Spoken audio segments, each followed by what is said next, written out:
Hey, it's Vanessa. I'm coming to you with some advice for new yoga teachers. And by no means is this be all end all of advice as you become a new yoga teacher and you step into this new space in this new world. But it's just some ideas and thoughts that I would have loved to hear at the beginning of my journey, which I'm sure I may have heard something very similar, as I had such a great teacher or mentor, Kelly Christie. But to start, the first thing I would want to say to a new teacher would be to find your breath. And if you haven't practiced breath work before, I would make it a priority. Just to explore different breathing techniques, and you don't need to memorize them, just explore them and find which ones resonate with you. And maybe if you find a deeper connection with your breath, that's something that you can carry with your early teaching classes so that you can stay grounded, and then you can teach it to others. Secondly, you've got this. This is a new skill. You're a new teacher. Maybe you've never taught anything else in your life before, but I promise you, with practice, you will get this. Just like you did walking or learning how to ride a bike, this is very similar. Think of yourself in a year from now, in 2 years from now, in 5 years from now, in 10, and so on. This is just you learning. And yoga students are going to show up to your class, and you don't need to identify that you're a new teacher necessarily. And they're going to come show up and just be so happy that you've guided them through their practice. I know I have and would be. Number 3, create time for yourself and your personal practice.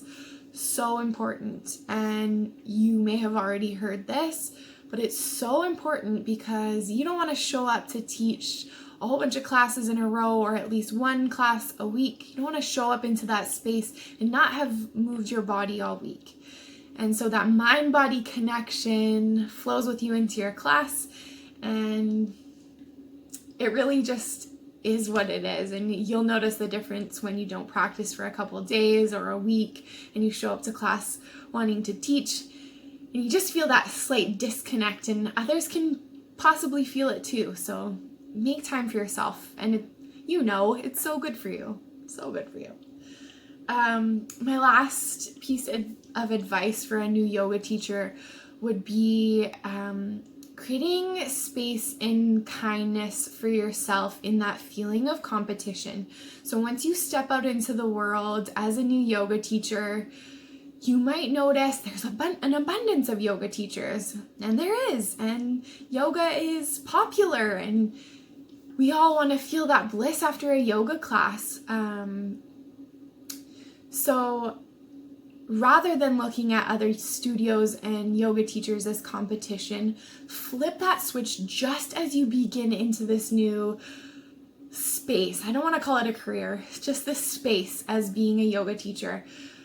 Perhaps just eliminate that word of competition in your mind and create this idea of like a coworker or a support group, and always speak of other studios and other yoga teachers in kindness, regardless if their teaching doesn't resonate with you, or their personality doesn't resonate with you. It's so important to show up supporting others who have a form of your passion. It's hard to put that into words, but what a great piece of advice starting out. Now, these are my offerings to you. Feel free to go with it and take those pieces of advice for your coming days in teaching, and good luck. These times are different. COVID is around, studios are closing, reopening, and if you find an online platform so exciting, all the fun jazz, good luck to you, and I hope to see you in the future.